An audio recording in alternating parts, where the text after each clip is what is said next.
part of the Senate, the joint session is hereby called to order. On the part of the House of Representatives, the joint session is called to order.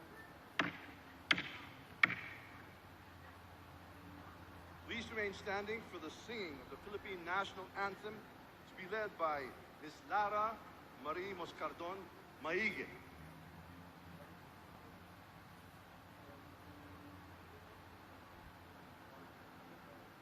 Bayang magiliw, perlas ng silanganan, alab ng puso, sa dibdib mo'y buhay. Lupang hinirang, tuyan ka ng magiting, sa manlulupig, di ka pasisiil, sa dagat at bundok, sa simoy at sa langit mong bughaw. May dilag ang tula at awit sa paglayang minamahal. Ang kislap ng watawat mo'y tagumpay na nagniningning. Ang bituin at araw niya kailan pa may di magdidilim. Lupa ng araw ng luwalhati pagsinta, buhay ay langit sa piling mo. Aming ligaya na pag may manghahapi ang mamatay ng dahil sa'yo.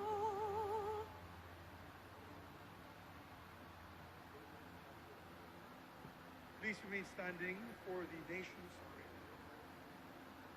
Kindly bow your heads in prayer.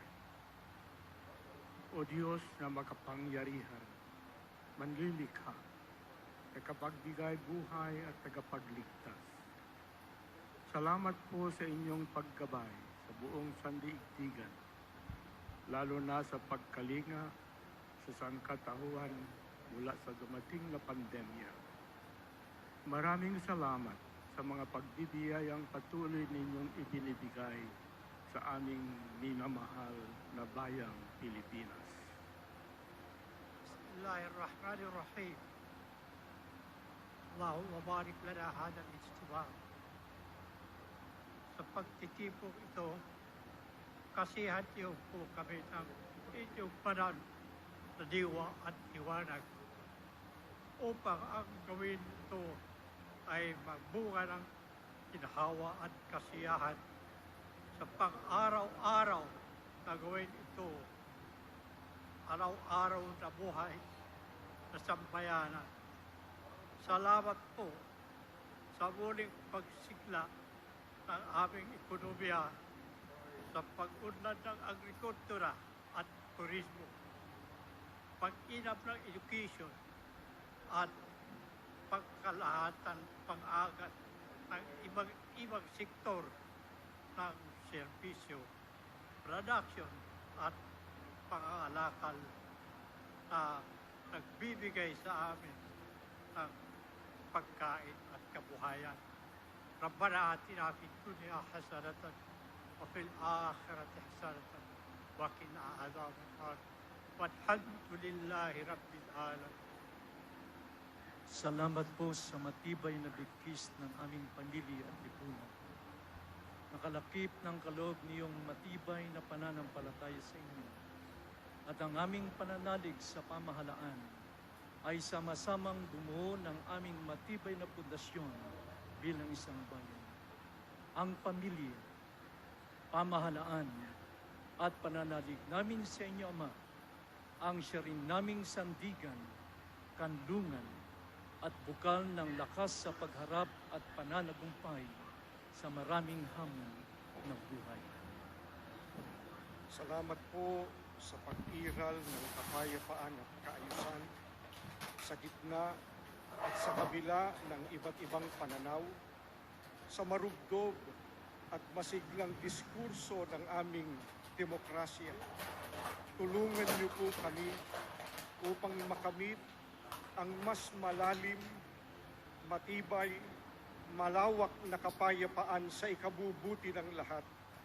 Akayin niyo po kami sa pagpapaunlad panglalo ng ekonomiya upang makarating ang mas maraming biyaya sa bawat tahanang Pilipino.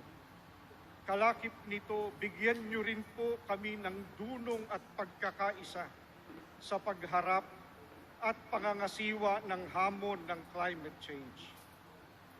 Maghari po kayo ng ganap ang inyong banal na diwa sa puso at isip ng aming mga mamamayan at mga pinuno, mga mambabatas, namamahala at mga hukom, 10 ng kanilang mga tauhan, upang ang buong katapatan, ang paglilingkod nila at kagandahang loob na manguna sila at maglingkod tungo sa mapayapa, makatarungan, maayos, maunlad, masagana at masayang pamumuhay ng buong sambayanan.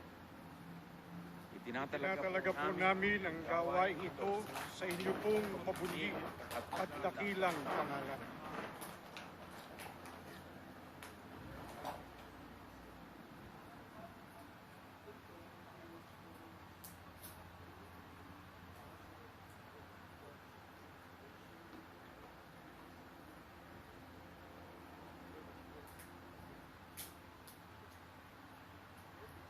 Ladies and gentlemen, honorable members of Congress of the Philippines, His Excellency Ferdinand R.Marcos Jr., President of the Republic of the Philippines.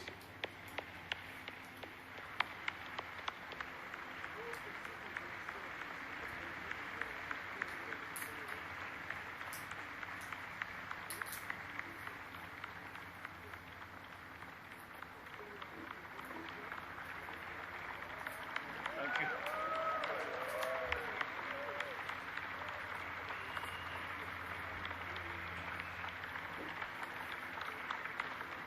Thank you. Thank you very much.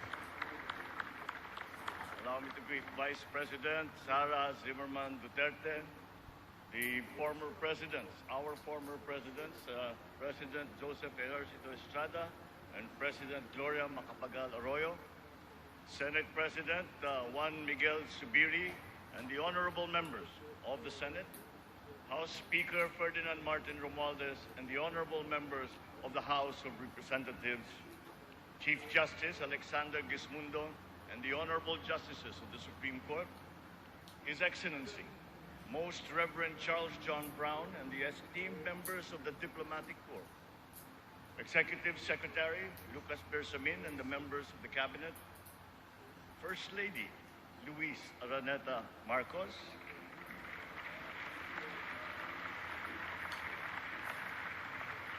former First Lady Imelda Romualdez Marcos,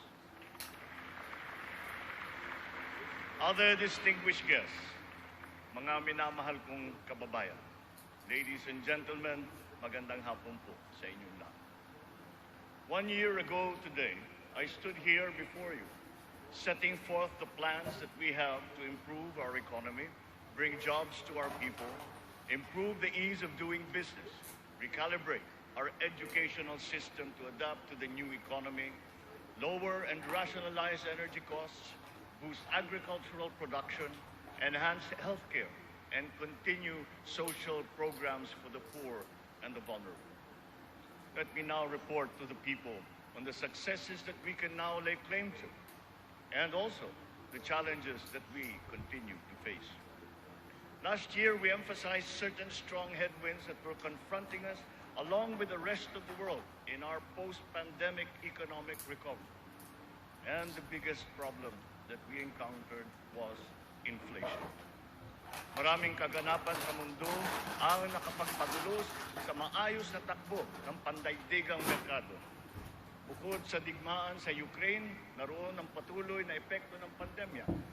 Pinalala pa ito ng pagbabawas ng produksyon ng mga bansang pinagkukuhanan natin ng langis. Nang tumaas ang presyo nito, nagsumura na rin ang presyo ng iba't ibang bilihin, ang gasolina, ang kuryente at ang pagkain. Ramdam sa buong daigdig, pati na sa Pilipinas, ang naging pagtaas ng mga presyo ng bilihin noong mga nakalipas na buwan. Sinuri nating mabuti ang sitwasyon. Sa tulong ng ating mga ekonomista, nakapagbalangkas tayo ng mga polisiya na magsisilbing pundasyon ng ating ekonomiya sa mga susunod na taon. Ito ay nakasaad sa ating medium-term fiscal framework na sinuportahan ninyo sa Kongreso.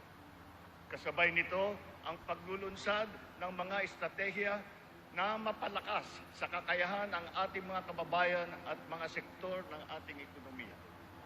Nakakita po tayo ng magagandang resulta. While the global prospects were bleak, our economy posted a 7.6% growth in 2022, our highest growth rate in 46 years.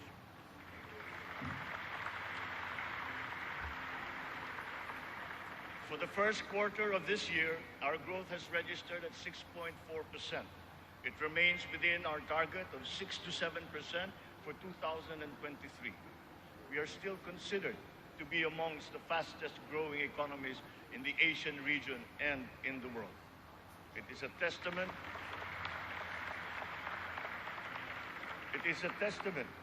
to our strong macroeconomic fundamentals. Our financial system, the nerve center of our economy, remains strong and stable. Banks, the transmission arms of our monetary policy, have strong capital and liquidity positions. Stimulated by the relaxation of pandemic restrictions, transactions once again have flourished alongside the booming e-commerce that was undeterred by the pandemic in 2020. The digital economy contributed 2 trillion pesos, the equivalent of 9.4% of our GDP. The economy is revived and rejuvenated, backstopped by a favorable enabling environment and the strong rule of law. This year, the World Bank projects a 6% overall growth rate, well within the range of our targets for the year. It is anchored on strong local demand, underpinned by consumer spending, and draws strength from the BPO industry and, of course, the steady flow of remittances and the continuing jobs recovery. Inflation rate is moving in the right direction. From 8.7% in January, our inflation has continued to ease up in all regions, settling now at 5.4% for June. What this means is that in spite of all the difficulties, we are transforming the economy. We are stabilizing the prices of all critical commodities.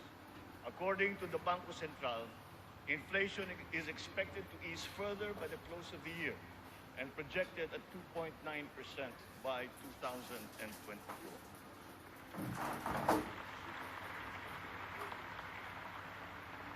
On matters of the economy, there are many things over which we have no control. But over those where we do have control, we are doing everything we can. Puspusan ang ating ginagawa upang pataasin ang produksyon ng ating ekonomiya. Pinapalago natin ang mga industriya. Dinadagdagan natin ang mga infrastruktura upang mas mapabilis ang daloy ng mga produkto at ng serbisyo. Higit sa lahat, pinapalakas natin ang kakayahan ng mga mamamayan upang mapaganda nila ang kanilang pamumuhay. Ito ang punot dulo ng ating Philippine Development Plan. Investments in public infrastructure and in the capacity of our people through food, education, health, jobs, and social protection remain our top priority. For this year, economic and social services were allocated almost 70% of the national budget. Higher revenue collections will be critical in our bid to bolster public investments. Under our fiscal framework, we envision our tax and revenue efforts to further increase to up to 16.9% and 17.3% by 2028. Revenue generation has improved this year. From January to May, the Bureau of Internal Revenue has posted record collections amounting to 1.05 trillion pesos, an increase of almost 10% over the last year. For its part, the Bureau of Customs has also increased its collection by 7.4% for the first 7 months of 2023, amounting to 476 billion pesos. Since July 2022, we have seen increased revenues from PAGCOR of 47.9% and from the PCSO of 20%. We therefore seek, once again, the continued support of Congress to enact into law the policies and reforms under our fiscal framework. Sa mga nakalipas na buwan, nakita natin ang pagbaba ng presyo ng bilihin sa iba't ibang mga sektor. Napatunayan natin na kayang maipababa ang presyo ng bigas, karne, isda, gulay at asukal. Malaking tulong ang Kadiwa Store na ating muling binuhay at inilunsad. Ang layunin ng Kadiwa ay pagtugnayin ang mga magsasaka at ang mga mamimili. Walang iba pang namamagitan. Wala nang dagdag na gastos at patong. Maganda ang kita ng magsasaka, nakakatipid din ang mga mamimili. Sa mahigit 7,000 kadiwa na idinaos sa buong Pilipinas, 1.8 million na pamilya ang nakinabang sa mababang presyo ng bilihin. Sa kabuuan, halos 700 milyong piso ang naging benta ng mga ito na nakapagbigay ng hanap buhay sa mga membro ng mahigit 3,000 na kooperatiba at samahan. Maganda ang nakita nating resulta, kaya papalawigin pa natin ang Kadiwa sa buong bansa. Kamakailan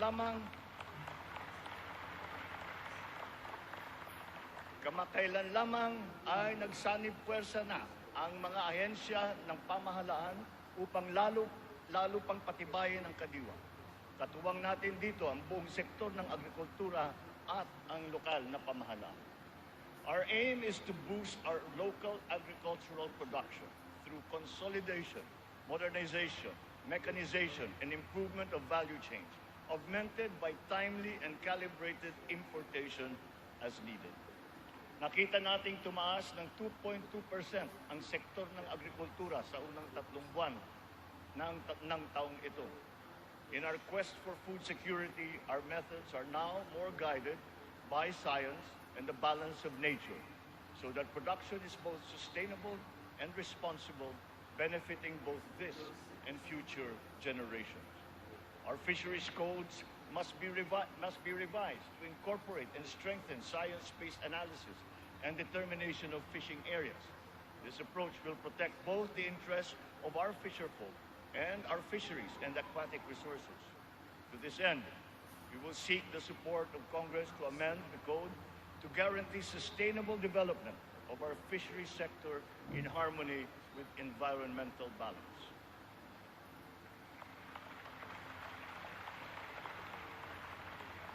Ipinagbubuklod natin ang mga magsasaka sa pamamagitan ng farm and fisheries clustering at mga livestock multiplier farms. 300 cluster na ang ating natukoy na binubuo ng halos 700 kooperatiba at may lawak na mahigit na 200,000 hektarya ng bukirin. Upang mas mapabilis at mas mapadali ang pagbuo ng kooperatiba, kakailanganin natin ang suporta ng Kongreso na maamyendahan ang cooperative code. Sa pamamagitan nito, unti-unting lalakas ang kanilang produksyon at puwersa sa merkado. Totoo ang kasabihan, mas malapas basta't sama-sama. Pinapalawak natin ang kanilang kaalaman sa makabagong mga teknolohiya at pamamaraan. Isa na rito ang paggamit ng biofertilizer na gawa sa Pilipinas, subuktin at maaasahan. Sa balanced fertilizer strategy, gaganda ang ani ng mga magsasaka. Hindi na nila kailangan pang umasa sa mas mahal at imported na fertilizer. Bilang tulong sa mga magsasaka, namigay ang pamahalaan ng mahigit 28,000 mga makabagong makinarya at mga kagamitan sa iba't ibang dako ng Pilipinas. Sa ilalim ng iba't ibang mga programa ng kagawaran ng agrikultura, namigay ang pamahalaan ng mahigit na 50 milyong binhi ng palay, mahigit 1 milyong binhi ng mais, at sari-saring mga binhi ng gulay. Nagpamigay tayo ng mahigit 100,000 binhi ng nyug at nagpatanim sa halos 10,000 hektarya ng lupa sa buong bansa. Lahat ng mga binhing ito ay makabago, hybrid at mataas ang kalidad. Sa naging pagtaas ng presyo ng gasolina at pataba, nagdala ng kaunting ginhawa ang mga fuel at fertilizer discount vouchers na ating pinamigay sa mga nahihirapang magsasaka. Ang mga natanggap nating donasyon na pataba mula sa China, pinimigay na natin kaagad sa kanila. Isa sa mga dahilan ng pagtaas ng presyo ay ang mga smuggler, mga hoarder at mga nagmamanipula ng presyo ng produktong agrikultural. Hinahabol at ihaabla natin sila.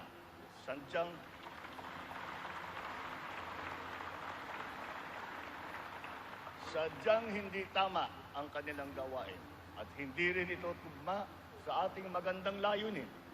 Pandaraya ang kanilang ginagawa. Napapahamak hindi lamang ang mga magsasaka, kundi tayo rin mga mamimili. Kaya hindi natin papayagan ang ganitong kalakaran. Bilang na ang mga araw ng mga smuggler at hoarder na yan.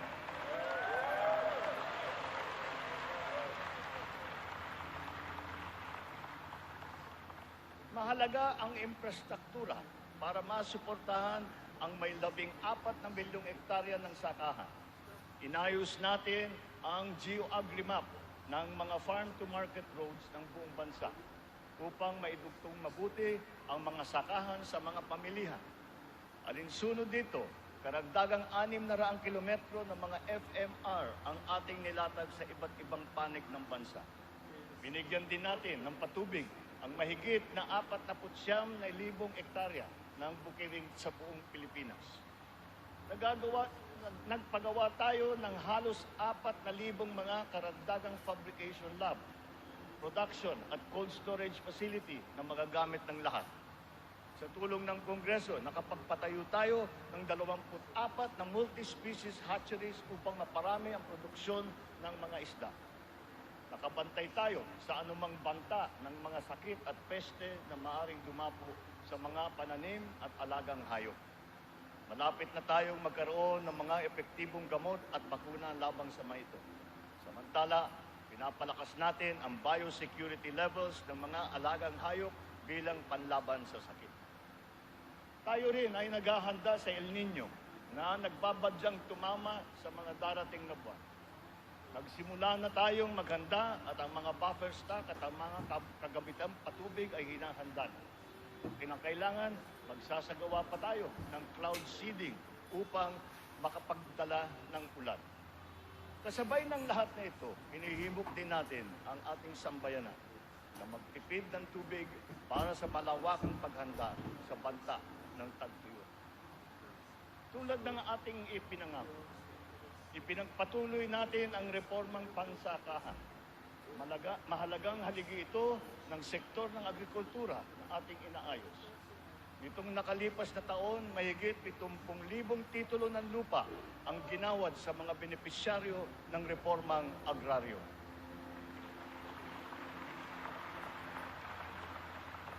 Tamang-tama ang ating pagpapatigil ng mga bayarin ng mga benepisyaryo sa ilalim ng ating nilagdaan EO number 4. Isang taon mula nung aking unang SONA na isapatas na ang bagong Agrarian Emancipation Act.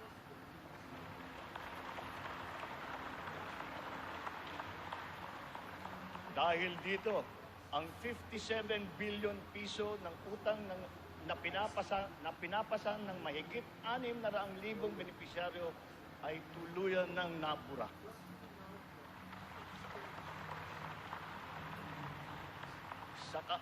Sa ngalan ng mga magsasakang ito at ang kanilang mga pamilya, maraming salamat muli sa ating mga mambabatas.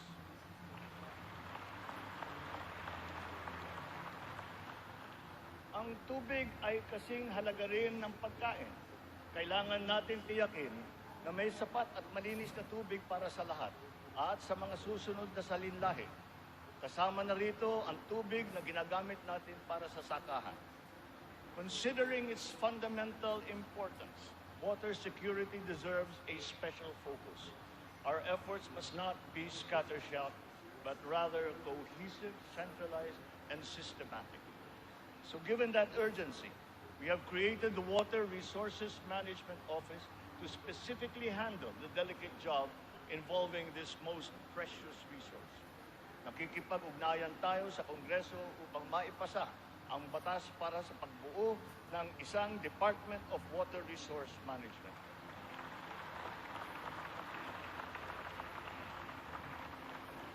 This year, we have allocated 14.6 billion pesos for water supply projects, which will benefit communities all over the country.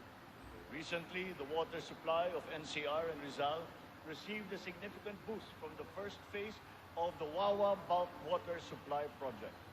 The water supply will increase as the project enters the second phase. We have installed 6,000 rainwater collection systems across the country in preparation for the looming dry spell brought about by El Nino. One of the keys to continuing economic growth is infrastructure development. So we will build better and more. Our 8.3 trillion peso Build Better More program is currently in progress and being vigorously implemented.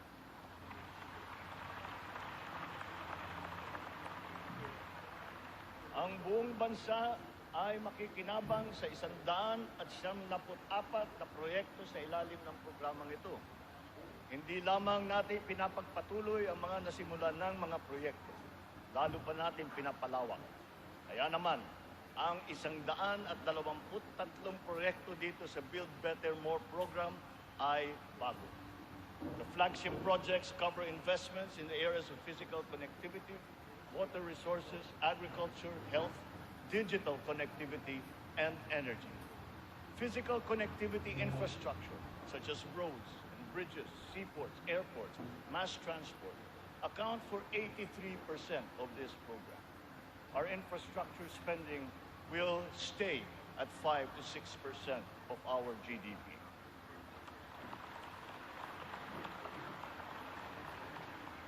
The underlying logic to our infrastructure development is economic efficiency. We are opening up all gateways to mobilize goods and services at less cost and in less time, and ultimately to drive the economy forward. Our road network plans must link not only our 3 major islands, but all prospective sites of economic development. The 1,200-kilometer Luzon Spine Expressway Networks program will effectively connect Ilocos to Bicol from 20 hours to just 9 hours of travel.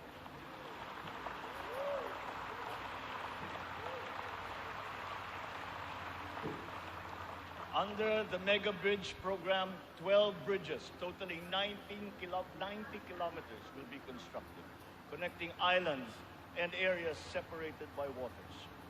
The program notably includes the Bataan-Cavite Interlink Bridge and the Panay-Guimaras-Negros Island bridges, each spanning 32 kilometers, and also the Samal Island Davao City Connector Bridge. As of June this year, we have constructed, maintained, and upgraded more than 4,000 kilometers of roads and around 500 bridges across the country. Crucial airport and port development projects across the country have also been completed, including Cebu Piers, 88 Smart Port, and the new passenger terminal buildings of Clark Airport and the Port of Calapan. We initiated several railway projects with a total length of more than 1,000 kilometers. Notably, the southern leg of the north-south commuter railway system is now in full swing. In a few years, travel from Pampanga to Laguna will be reduced from 4 hours to just 2.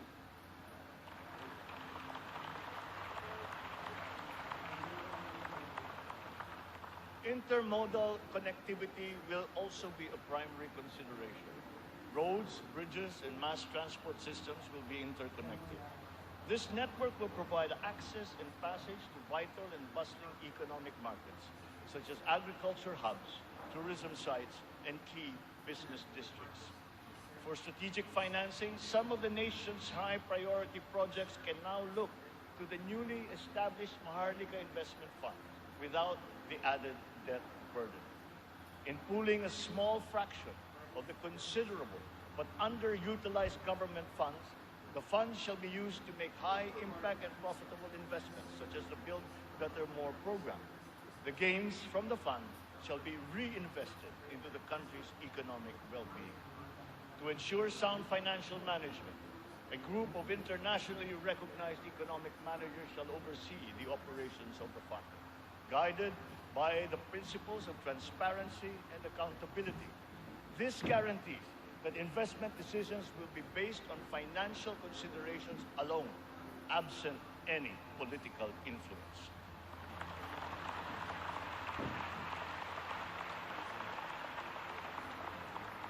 The funds for the social security and public health insurance of our people shall remain intact and separate.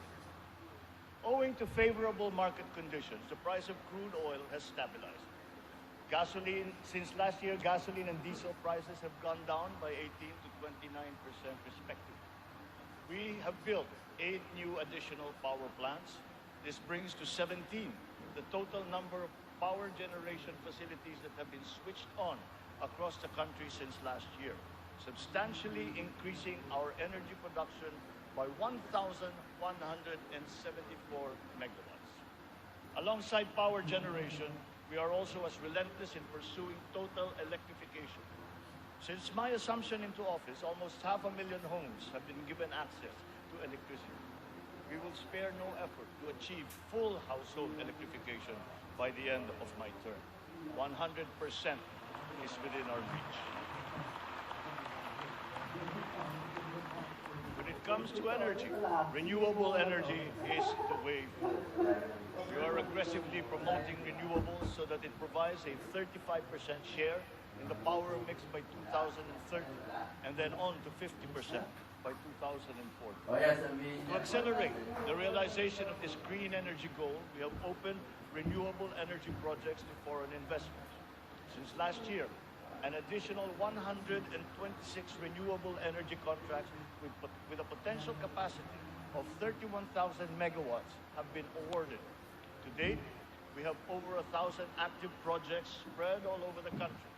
299 of these are solar, 187 are wind, 436 are hydroelectric, 58 biomass, 36 geothermal, and 9 are ocean power. The Malampaya project has been a boon to our country, energizing 20% of Luzon. The renewal of the contract guarantees continued revenues and energy production for another 15 years. But aside from Malampaya, we will also push for more gas exploration in other parts of the country. The national government has also partnered with the BARM in regard to energy exploration and development, and also its utilization within its territorial jurisdiction. We therefore expect to see renewed investor interest in its promising sites. We finally have a unified national grid with the interconnection of the Luzon, Visayas, and Mindanao grids. The one grid, one market will enable more efficient transfers and more competitive pricing of electricity throughout the country. However, 68 grid connections are much delayed, according to the ERC's count. We are conducting a performance review of our private concessionaire, the National Grid Corporation of the Philippines. We look to NGCP to complete all of its deliverables, starting with the vital Mindanao, Visayas, and Cebu Negros Panay interconnections. Habang pinapabuti natin ang lagay ng ekonomiya, pinapalakas din natin ang kakayahan ng Pilipino. Ito ay sa pamamagitan ng mahalagang armas ng edukasyon, magandang kalusugan at trabaho. Malaking bahagi ng pondo ng pamahalaan ay inilaan para sa mga ito. Sa ating pagtahak sa kaunlaran, walang mamamayang Pilipino ang maiiwanan. Para sa atin, ang bawat buhay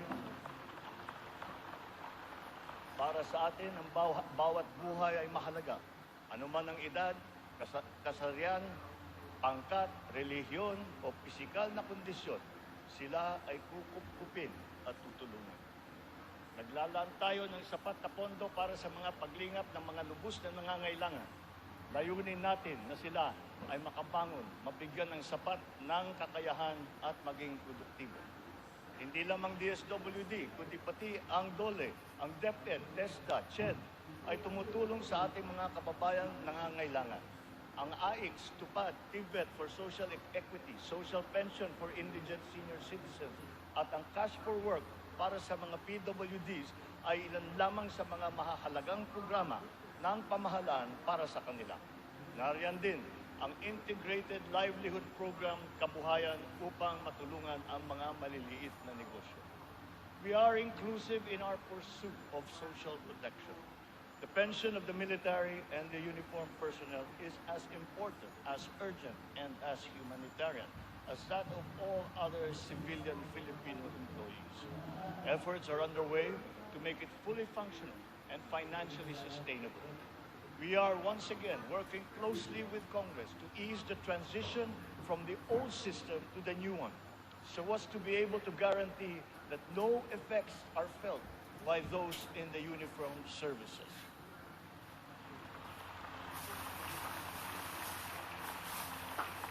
Nagsisimula ang lahat sa edukasyon. Ito ay para palakasin ang isip at kakayahan ng bawat Pilipino. Ang ating butihing Vice Presidente, na kalihim din ng kagawaran ng edukasyon, ay tumutulong upang tiyakin na ang bawat batang Pilipino ay mabibigyan ng nararapat at kalidad na edukasyon.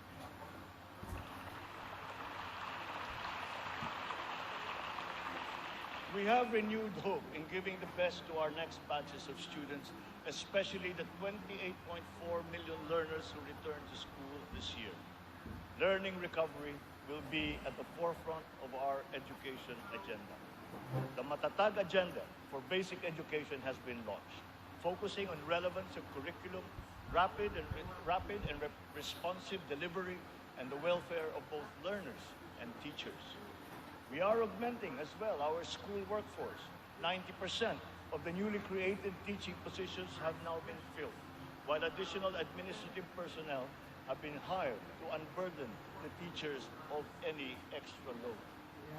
Taking to heart the lessons of the pandemic, alternative delivery modes and blended learning methodologies have been adopted to ensure unhampered learning. Additional social safety nets, such as school-based feeding programs, are also being implemented. Learners will be made more resilient. Our public schools and facilities are being increased and fortified. The shortage of classrooms and facilities is being addressed. Aside from new construction, schools and facilities are being retrofitted to become ready for the future, ready for hybrid and high-tech learning, and also climate-ready and disaster-proof. Through the DepEd Partnership Assistance Portal, private sector partners continue their assistance in the rehabilitation and improvement of schools as part of their corporate social responsibility programs. We are recalibrating the K-10 curriculum to ensure that it is always relevant, responsive, and at par with international standards. Literacy and numeracy skills need to be strengthened. The virtue of good citizenship and sense of community are also now integrated into our curriculum. We continue to exhaust all efforts to keep our young people away from the sinister influences in the dark corners of society. We are making available to them their participation in formal schooling, alternative learning, non-diploma courses, or in technical, vocational education and training, or TVET. TVET continues to prove itself to be an empowering educational intervention. There are many examples of how its graduates have gone on to secure competitive technical jobs. Since last year, more than 1 million Filipinos graduated from the TVET, one-third of whom were TESDA scholars. More and more of our higher education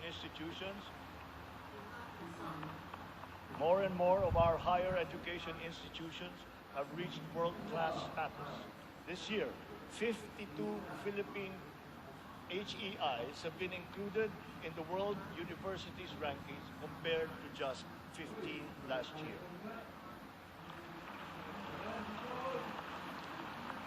We will not let a student's financial constraints be an hindrance to his education, his or her education. We have activated social safety nets, such as skills development training and youth employment programs. Tertiary education in state universities and colleges will remain free for our qualified students.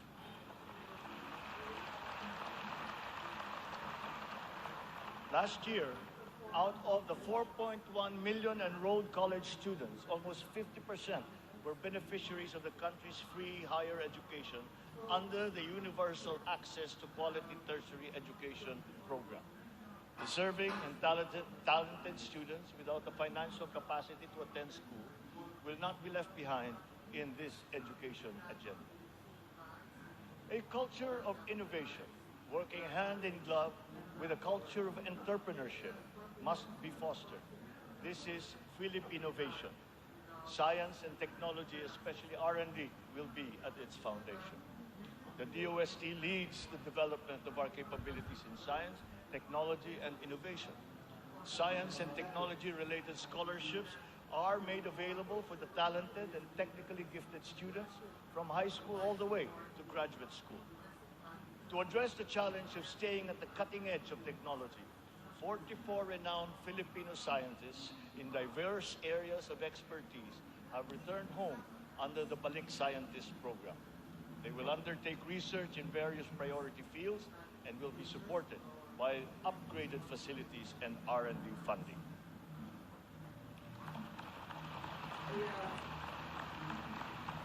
The Philippines has launched 2 additional satellites into space.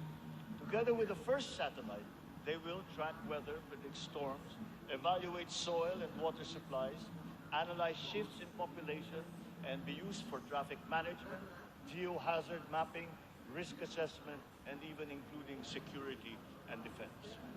Science, technology, and innovation will drive the quality and competitiveness of our workforce, as well as our manufacturing, export, creative, and service industries, in existing markets and in new ones waiting to be explored. The bane of the mismatch between jobs and skills among our workforce is being rectified through strengthened government, industry, labor, academic partnerships, and the continuous reskilling and upskilling training programs that we have put before our workforce. For our seafarers to continue to excel, maritime education in the Philippines has been strengthened. This will progress and solidify our country's position as a global maritime hub through the steady supply of competent Filipino seafarers to foreign merchant marine vessels. The question about the European Union's recognition of the standards of training of Filipino seafarers has, after 17 years, finally been resolved.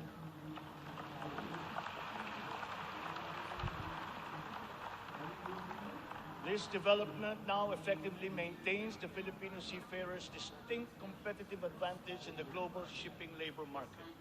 To address the current shortage of healthcare professionals in our country and to help us achieve our goal of universal healthcare, we are greatly expanding our medical and nursing education programs. We will push the envelope even further. We are helping nursing graduates hurdle their board exams so that they will obtain their licenses and join our pool of healthcare professionals.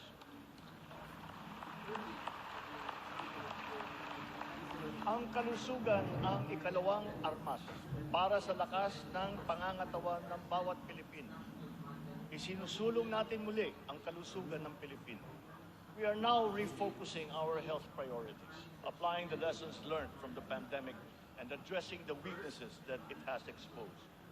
Healthier communities and lifestyles are our advocacy. We have launched convergent programs to address hunger and nutrition-related issues amongst our people, especially the children, like stunting and wasting. Last week, we introduced the pilot food stamp program, which seeks to supply the nutrition needs of the million most food-poor Filipinos.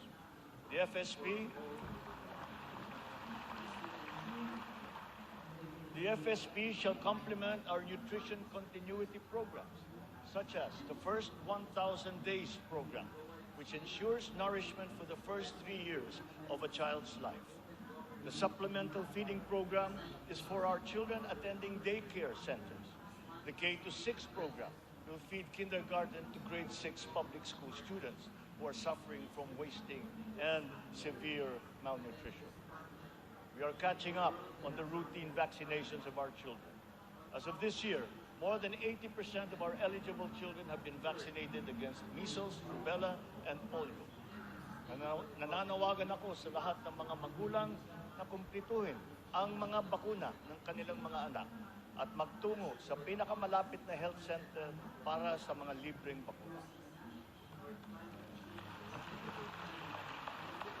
The whole of society must exert efforts to suppress the alarming rise of tuberculosis and HIV/AIDS.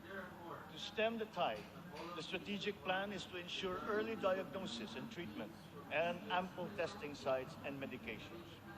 Our healthcare system is undergoing structural changes.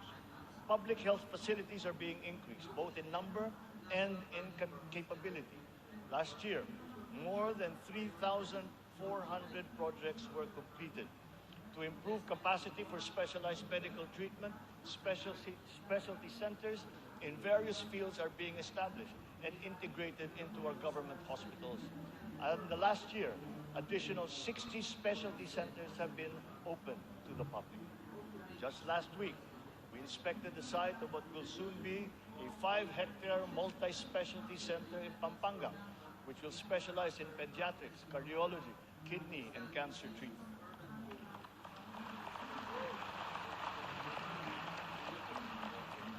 We are working for a more direct, efficient delivery of services through integrated primary care providers and networks in partnerships with the LGUs and our partners in the private sector. These shall, of course, be supported by what is now a better and more efficient PhilHealth. Ang presyo ng mga mahalaga at pangunahing gamot ay bumaba ng humigit kumulang ng 40%. Mayroon ding iba na bumaba na hanggang 70%. Aside from the maximum retail price regulation being implemented, strategic VAT exemptions also lowered the prices of 59 essential medications such as those for cancer, diabetes, hypertension, kidney disease, and mental illness. Palapit na tayo. Palapit na tayo sa hangarin na ang lahat ng Pilipino ay makakakuha ng serbisyong pangkalusugan. Sa ngayon, mahigit 93% na ang kasapi sa PhilHealth. Sa pinagandang konsulta package ng PhilHealth, 21 klase ng mga gamot at 13 laboratory service ang ibibigay ng libre. Ngayon, meron na tayong mahigit 2,000 konsulta centers sa buong bansa. Ang bilang na ito ay mas marami ng 35% mula nung nakalipas na taon. Upang mas lalo pang makatulong sa mga pasyente, ang dating 70 libreng dialysis session ay inakyat na natin sa 156.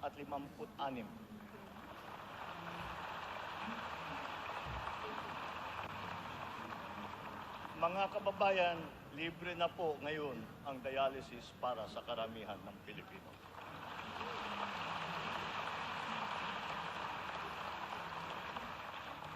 Noong nakalipas na taon, mahigit 3.4 milyon na Pilipino ang nabigyan ng tulong sa ilalim ng Medical Assistance for Indigent Patients program ng DOH.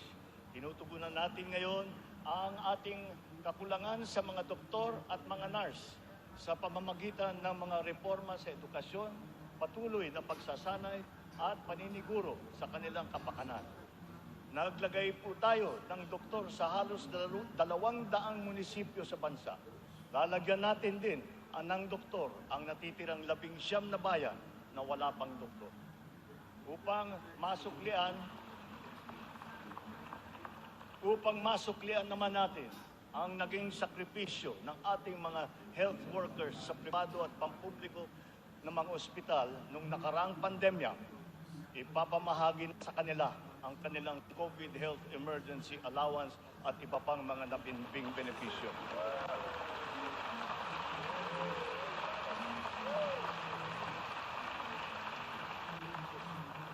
Kasabay ng pangangalaga natin sa edukasyon at kalusugan ng ating mamamayan, tinitiyak din natin na may sapat at magandang hanap buhay sa loob at maging sa labas ng bansa. As of May this year, our employment rate rose to 95.7%, clear proof of the improvement from the severe unemployment that we experienced during the height of the pandemic. Employment then was at a low of 82.4%. But even with our current high level of employment, we must do more.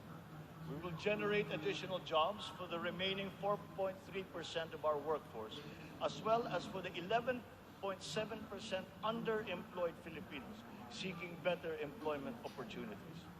Under the banner of our fast-growing economy, we are aggressive in our investment in business promotions and facilitations.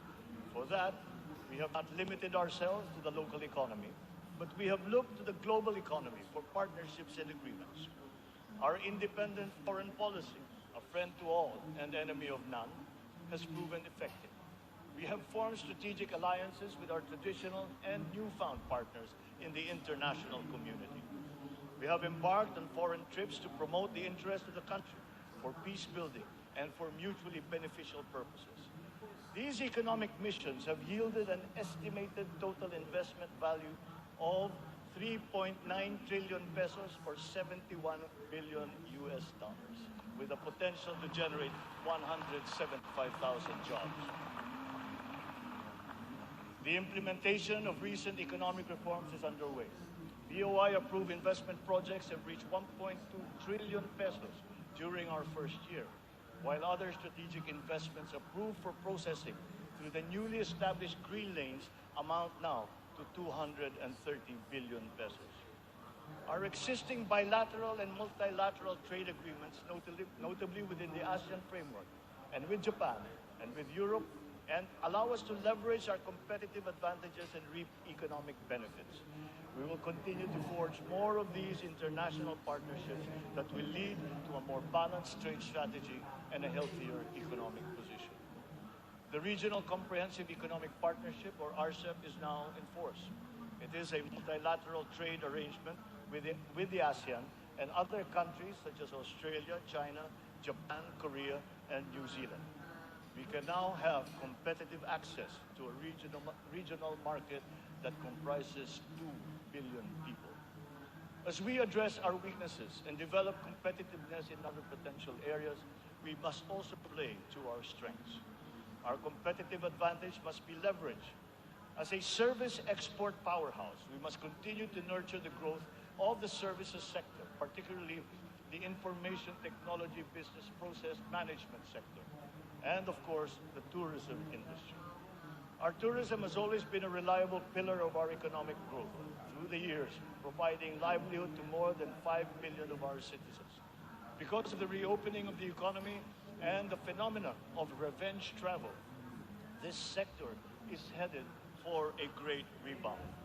From January to June this year, we have received 3 million international visitors.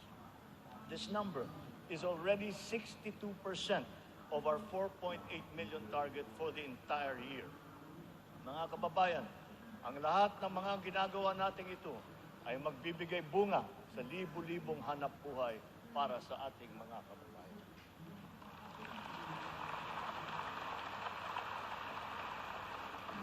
To create these investment opportunities, we must ensure that an enabling business environment is in place, that there is peace and order, and that the rule of law governs. We will solidify our country's reputation as an attractive and reliable investment destination. Building on institutional reforms of recent years, we have created green lanes for strategic investments and expedited the business processes in various sectors and investment modalities. A progressive and rationalized system of taxation is a component of the ease of doing business. The CREATE law has made our corporate tax and incentive schemes equitable and business-friendly. There are more structural tax reforms that must be introduced to allow us to reach our socio-economic targets. Digitalization is the call of today, not the call of the future, not the call of the future, but of the present. It is here, it is needed, and it is needed today. Government must fully embrace digitalization to provide better service to the people through its vital frontline services and its back-end functions. Digitalization will support the government's data-driven and science-based planning and decision-making. It is the greatest, most powerful tool, not just to improve the ease of doing business, but also against many forms of graft and corruption. Data shows that digitalization, in conjunction with government streamlining efforts, has significantly boosted efficiency. Notable examples are in the areas of government payments, company and business registrations, issuance of permits and licenses, loan applications, and revenue collection. All our digitalization efforts will be linked to our payment systems, whose digital transformation has been accelerating at a remarkable rate.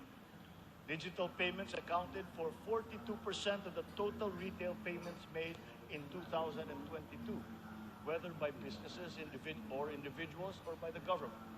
Its high trajectory is now well positioned to achieve Bangko Central's target of 50% of total retail payments by this year. The eGov PH app has also been launched.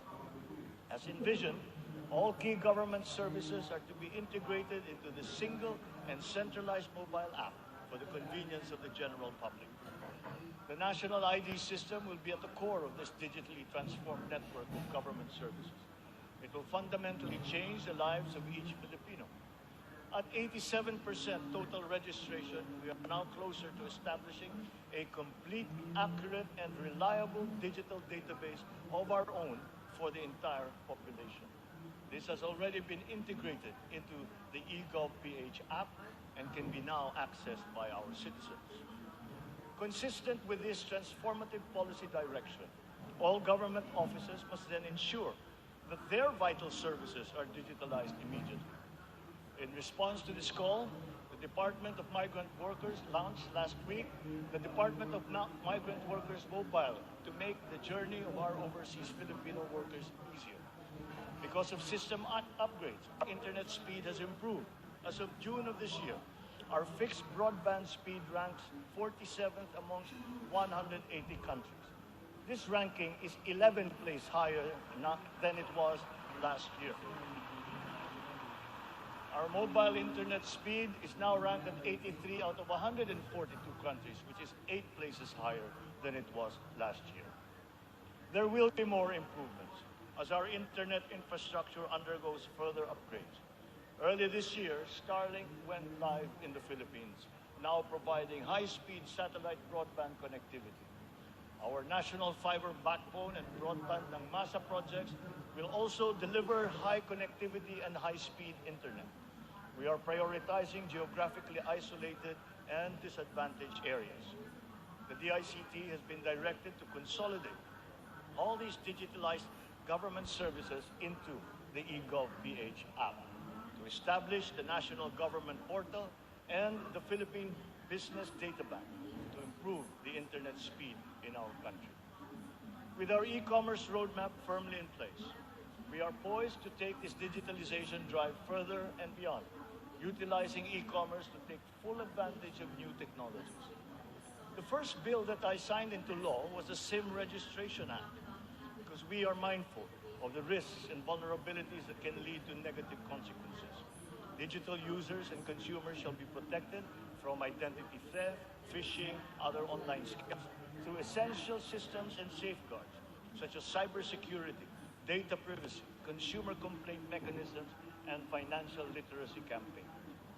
The trainings necessary to ease the transition of those whose jobs would be affected by the shift to digitalization are also now being included in the curricula and programs offered by TESDA, DICT, and other agencies of government.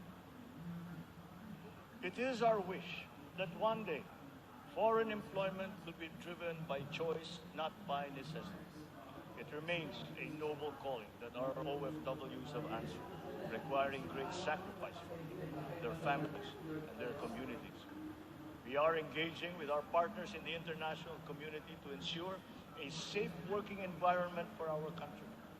And as we do so, We are also putting in place responsive mechanisms for the social welfare, repatriation, and reintegration of our returning OFWs into the Philippine economy.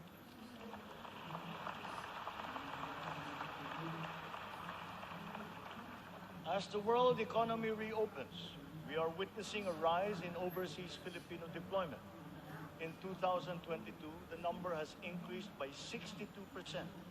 OFWs continue to send in historically high remittances, solidifying their role in our transformative economic growth. In 2022, our OFWs contributed $32.5 billion, or roughly 1.8 trillion pesos, to our economy. Several countries have also signified interest to explore bilateral labor cooperation with the Philippines in the areas of healthcare, tourism, hospitality, engineering, construction, and information technology. Recently, we signed agreements with Singapore, Austria, and the province of Alberta in Canada. Our priority is to ensure that the principles of ethical recruitment, fair employment, and the safe and orderly migration of our people are embodied in our agreements with other countries. For example, the deployment issue in the Kingdom of Saudi Arabia has now been resolved. And as of today, 70,000 of our OFWs have already been deployed to Saudi Arabia for employment.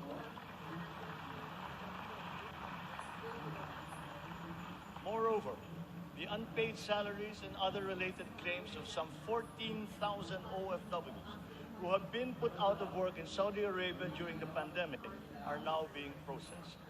The Crown Prince of the Kingdom of Saudi Arabia himself personally committed to me that the unpaid claims of Filipino workers would now be paid.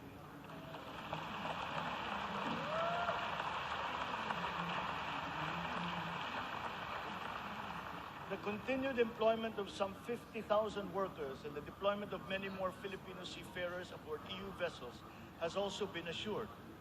The lesson for us is that our education and skills training must always be attuned to the high, exacting, and constantly evolving global standards. Sa pagsusumikap ng mga mamamayan, walang hindi kakayanin.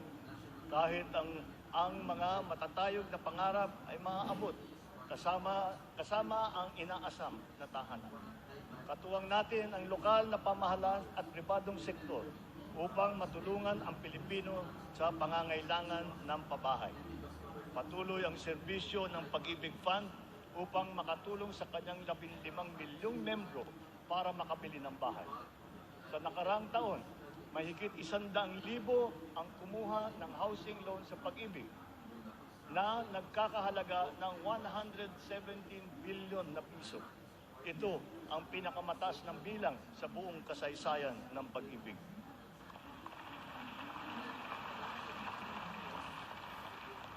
Itong nakalipas na taon, mahigit 148,000 na kabahayan at mahigit 30,000 mga Certificate of Eligibility of Lot Award ang naipamahagi sa Luzon, sa Visayas at sa Mindanao sa ilalim ng sari-saring mga programang pabahay ng pamahalaan. Mahigit 35,000 residential free patent at agricultural patent titles naman ang naibigay sa mga benepisyaryo nito sa buong bansa. Hindi pa dito nagtatapos. Papalawigin pa natin ang ating programa sa abot-kayang pabahay, lalo na para sa mga mahihirap nating kababayan. Itong nakalipas na taon, inilunsad natin ang pambansang pabahay para sa Filipino Housing Program o 4PH. Nagkaroon na tayo ng groundbreaking sa 25 lugar sa iba't ibang bahagi ng bansa. Nagpirmahan na rin ng kasunduan upang simulan ang mga proyekto sa mahigit 100 lokasyon. Kung susumahin natin ito, mahigit 1 milyong kabahayan ang may alay natin sa ating mga kababayan sa buong bansa.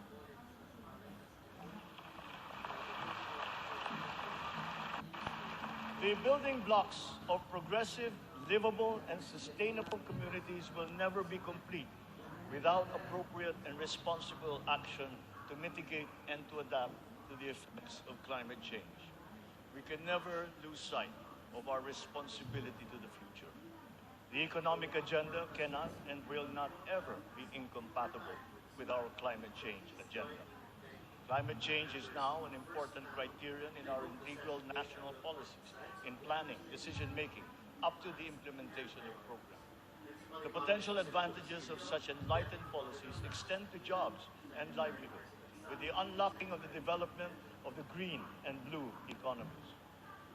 We have learned many painful lessons from past disasters, but we continue to be alert and prepared in our disaster response. It has in fact been commented that sometimes we are over-prepared for such natural disasters. Well, to continue that, we are reorganizing our response teams to make them more adaptable, agile, and effective in times of calamities and crises, with a clear unity of command. Our evacuation centers are being upgraded to withstand the greater forces of the new normal of extreme weather, as well as other natural and man-made disasters. Furthermore, new evacuation centers are also being built, of which 55 have already been completed.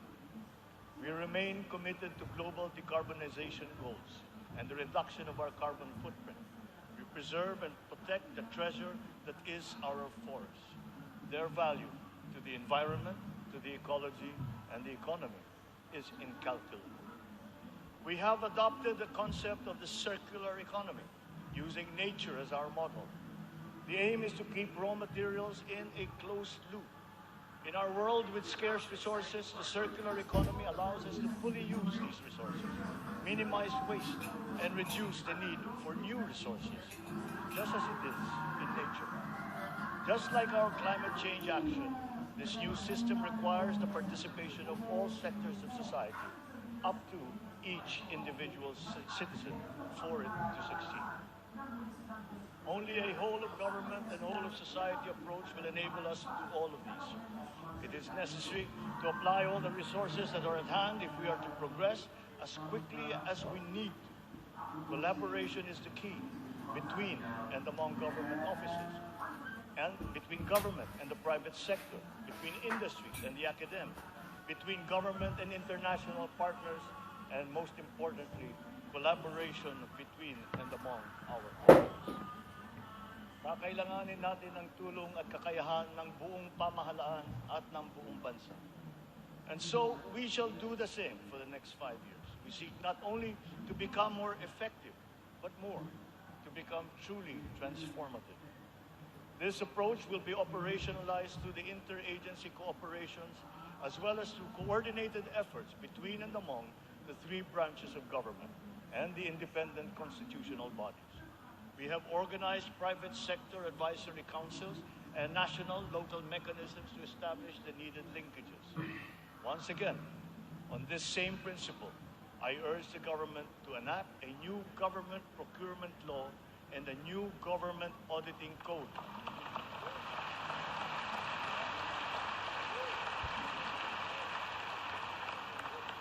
This to make government procurement and auditing more attuned to these changing times. We will give effect to the mandate of the Constitution and the Local Government Code as clarified by the Supreme Court very soon. Almost all the required devolution transition plans of the LGUs are done. To fully prepare them for optimal devolution, the necessary technical and financial assistance is being extended to our local governments. In everything that we do, the enduring Filipino quality of bayanihan will still be our guide. 5 taon mula nung matinding kaguluhan, babangon na ang Marawi City.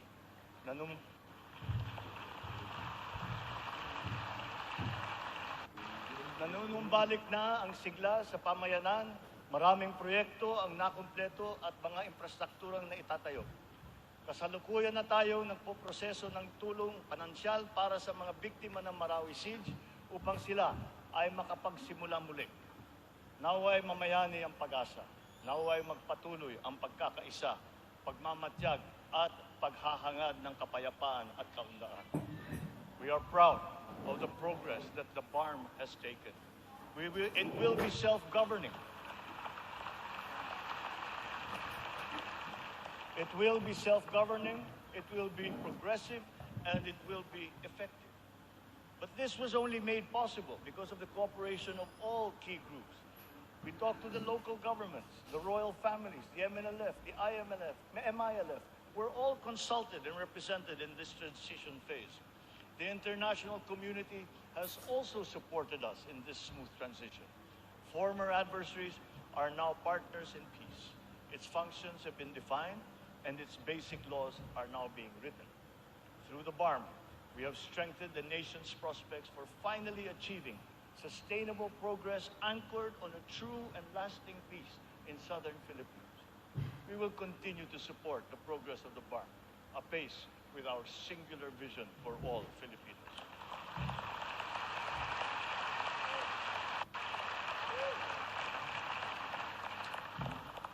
A strong and stable rule of law will strengthen the foundation of our transformation.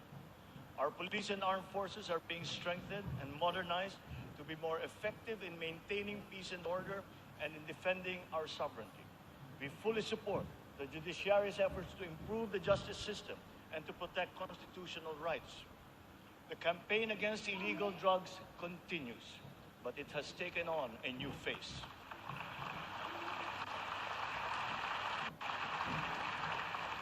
It is now geared towards community-based treatment, rehabilitation, education, and reintegration to curb drug dependence amongst our affected citizenry. Last year, we launched the Buhay Ingatan, Droga'y Ayawan, or BIDA program, and established an additional 102 Balay Silangan Reformation Centers nationwide.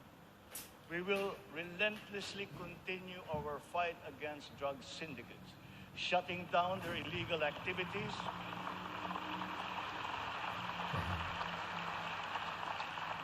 we will shut down their activities and dismantle their network of operations.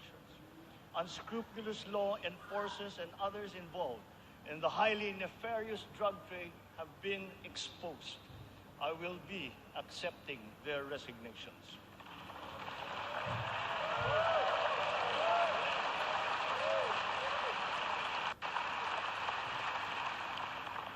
In their stead, we will install individuals with unquestionable integrity who will be effective and trustworthy in handling the task of eliminating this dreaded and corrosive social curse.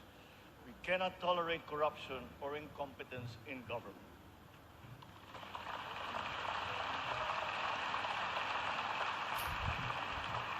For almost half a century, some of our fellow Filipinos have taken to arms to make their views known and felt.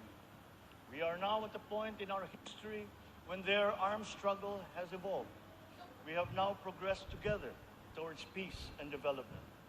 We have incorporated capacity building and social protection into our reintegration programs to guarantee full decommissioning of former combatants. Through community development and livelihood programs, the barangay development and enhanced comprehensive local integration programs have been effective in addressing the root cause of conflict in the countryside. To complete this reintegration process, I will issue a proclamation granting amnesty to rebel returnees, and I ask Congress to support me in this endeavor.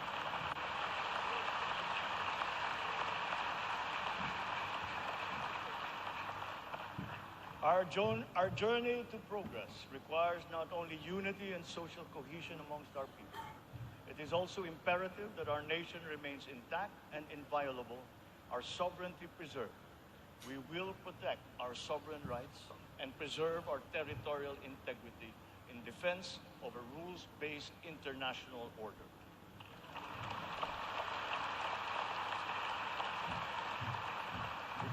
With our national interest paramount, we will always pursue constant dialogue and diplomatic approaches to the resolution of any issue that may arise.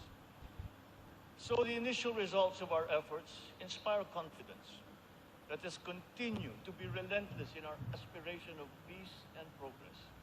This has not been the work of a single person, neither a single branch of government, nor even the whole government acting alone. This is the collective synergy achieved by all Filipinos working together. It took a whole-of-nation effort to achieve this immediate recovery from our pandemic slump. Unity was what made us rise once more. Nagsisimula pa lamang tayo. Ang pagbangon ng ating bayan ay magpapatuloy pa. Hinihiling ko ang inyong tiwala at pakikiisa. Sa ganitong paraan, makakamtan natin ang ating tanging hangarin, ang maginhawa, matatag at panatag na buhay para sa lahat ng Pilipino.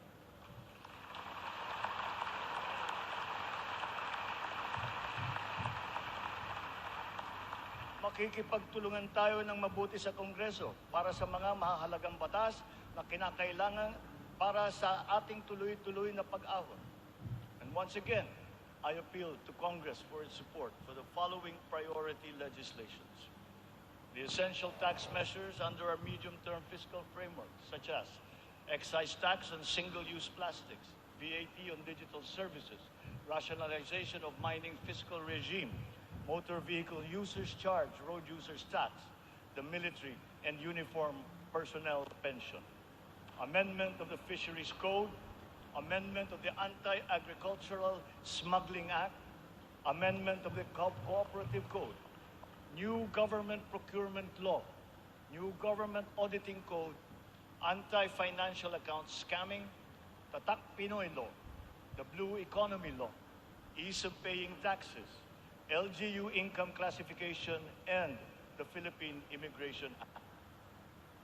In the past year, it has been a source of great hope and optimism to me to now know that there is an enormous pool of highly competent and dedicated workers serving in our government.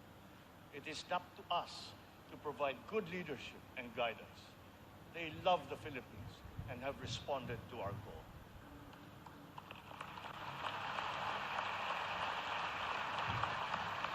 I have stated before that my confidence in our future was grounded in our world-class quality workforce, be they the farmers in the field, corporate giants, government officials, school teachers, health workers, or employees.